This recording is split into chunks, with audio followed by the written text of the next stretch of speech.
So we're back in with another beginner's guide video for Marvel Future Revolution. Tonight we're going to specifically talk about stash and how you actually get by without increasing it, because when you first start the game it throws a lot of items at you, and a lot of mobile games do this. Then they throw a ton of items at you, they give you limited inventory space so that you actually spend money to increase your inventory, but you don't have to do this in Future Revolution because a lot of the items it throws at you, you don't actually have to hold on to at all. So that's what we're going to cover in this video. Currently I have almost a full stash in Doctor Strange, so I'll work through that stash and I'll delete the items that I don't actually need, and I'll tell you why I don't need them, and I'll give you a few other tips as well. So before we dive in and we break it all down, if the video is helpful, take the time to hit the like, share and subscribe button, because there'll be a lot more content on the channel for Future Revolution. But let's now dive in and let's break all this down. So one thing I'll actually point out here before we go in and we start clearing Doctor Strange's stashes, you have squad stash as well. So you click on the squad tab, and down the bottom here you'll see storage. So if we actually click on this, you can see that you can place items from your main character into a shared storage for all of your characters. So if you are going to upgrade any stash, it would be the universal storage you actually upgrade, but you really don't need to do that either, to be honest. What you can do as well alongside this is, bear in mind you have 8 different characters in the game. Each of those 8 characters has 100 slots, so you definitely can get by without increasing this. But let's now jump into the storage for Doctor Strange and I'll talk you through what you're actually able to delete. So we've got a nice wide selection of different items that will drop here. So firstly, you've got your med kits. As you're leveling up, you have your old med kits that won't be relevant. You can sell them, or what you're best to actually do is put them in your shared storage. Once you go to level an alt character, the alt character can use them, because if you put them in your shared storage, you're getting the full value out of them. If you sell them, you get much less for actually doing that. You've then got your potential. You're wanting to upgrade that on your characters, definitely on your main character. Maybe hold off a little bit on your alts, but it's only taking up 1 space for them. Now next up, this is the big trap here. When you're going through the levels, you'll get something known as consumables. They don't stack, and this will fill up your stash exceptionally quick. The fact it's called a collectible would make you think you need to hold on to it. You don't. What you actually do, and I'll show you very quickly, there's only one use for these. You've got this machine over here. You would go over here, we would click on extract, and you can see the collectible actually there. So let's click on that, and then this bar fills up, and what this does is it gives you a currency, and with that particular currency you can try and get one of the 5 items that are listed here, and you can actually get some pretty nice items. I don't know if with a full launch it's available, but I know back in soft launch one of the ones you could get was 250,000 gold, which was really pretty amazing. So let's dive back to the inventory now.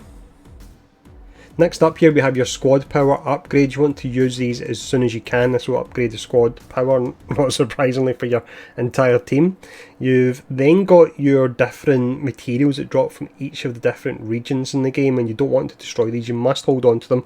They're exceptionally important, and with these you can use them to craft the regional costumes. It's the best costumes in the game, and I'll do a crafting video in the next day or two actually talking about them. We'll then get a crafting resource here, so you'll hold on to this. You wouldn't go dismantling this or selling it or anything like that. We then have your consumables.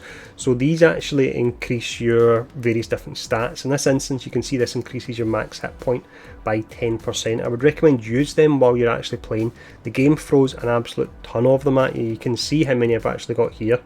So for example, I've got 45 of them already, and it's just today I've started playing, re-rolling my account again. So use them while you're playing. Once you start to get the purple ones, the epic ones, hold on to them and save them perhaps for a difficult raid, or maybe trying to solo, something along the lines of that. But your blues and greens, use them as they are coming in. You've then got your training modules. You're going to use them as soon as you can to get your squad rank up. And we've got another type of your crystallized convergent particles here. In fact, you've got your crystallized ones here, and this is a lower grade, your stable convergent particles. You want to hold on to these. These will be used for crafting. Then we can see we've got a lower level of them again. That's your unstable convergent particles. We've got a few more med kits. We do have the squad name changer. To be honest, I don't know. I think I would probably just dismantle that, because I'm not going to change my squad name again, and it is taking up 1 slot. And then we also have the gateway tickets. They can be useful if you're maybe trying to get to a boss. These allow you to teleport around the map from the various different gateways. So I would actually keep these in your inventory, but you can see most of the stuff we can use or we can actually get rid of. We then go into this section here. Now this is what fills up your inventory really quick. Now what you want to do here, and I'll actually show you, I'll actually do it this now. So once this starts to fill up, you want to hit dismantle, you'll hit grade, and we'll actually highlight all the way up to 4-star. And then if we hit go, what happens? We get some of our crafting materials and we get some gold. The only ones you actually want to hold, if I still actually get some left there, that's because it's equipped of course, the only ones you actually want to hold would be your level 5 and level 6, because you can put these into your shared stash and you can put them on different characters. So keep hold of your 5 and 6-star versions of these. Are absolutely fantastic for leveling your alt characters. You've then got your cores. If you just started the game today, you probably really haven't seen much to do with cores yet. Cores will be slotted into your badges. Later level badges will have slots for your cores. You want to upgrade these to around about 4-star, I would say, because otherwise you'll be sitting on a ton of 1-star and your stash will fill up really quick. We've also got your costumes here. Now you will be upgrading. You would never dismantle or sell a costume. That would be a terrible thing to do with it. So you never want to actually do that. What you want to do is you want to put them all together. And I'll show you right now actually where we go to do this very quickly. And I'll tell you what we'll actually be doing in a second as well. So we want to fly over here. You can see there's quite a lot of people here because this is really pretty important. And we've got the crafter here. So if we now go into costume enhance, and what we have here, and this is also something really pretty important, if we click on this particular costume, we can see this one is a region costume. Region costumes are the most powerful ones in the game. When you finish each of the regions with a different character, you'll get the headpiece for them. So I finished the first zone, meaning I've got the new Stark City one. So this is the type of costumes you would actually want to upgrade. It's your regional costumes, and again I'll do a video at a later date talking about all the different regional costumes. But for now, you can see to get our actual costume that we're holding down, what we can do, and it doesn't have to be another headpiece, it doesn't have to be a costume from the same character. You can put them in storage and move them to other characters, but what we want to do from here is just select some random pieces, and then we're going to combine them, and then now we have a 2-star regional costume. So you want to do that, you want to crunch your costumes together when you have regional ones, or you have a costume set that you really like the look of and you want to upgrade. But the ones you will be aiming for towards end game are actually regional ones. That's the way you can actually keep your stash down. What I'm going to talk about quickly, because it is still relevant, and I'm going to go into the mega cards and talk about how you can actually manage them as well. So your Omega cards are similar to your other storage in that you've also got a squad version of it. So if we go into card storage here, you can see you can store up to 100 cards over here. But let me dive into the cards now and I'll tell you which ones you actually want to keep. With your cards in, it is actually pretty hard to see, and I wish they would change the UI to make it a bit easier, but you can hopefully see that quite a few of these cards have a silver line round them. So we'll click on the Kingpin one, for example. It's got a silver line round it. That means it's part of a set.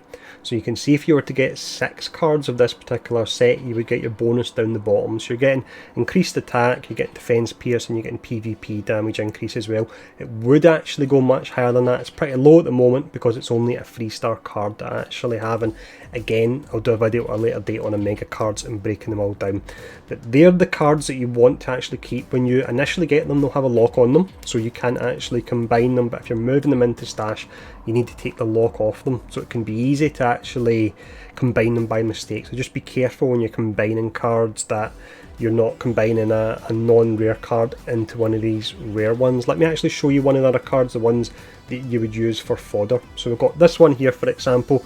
You can see there's no set bonus or anything on that.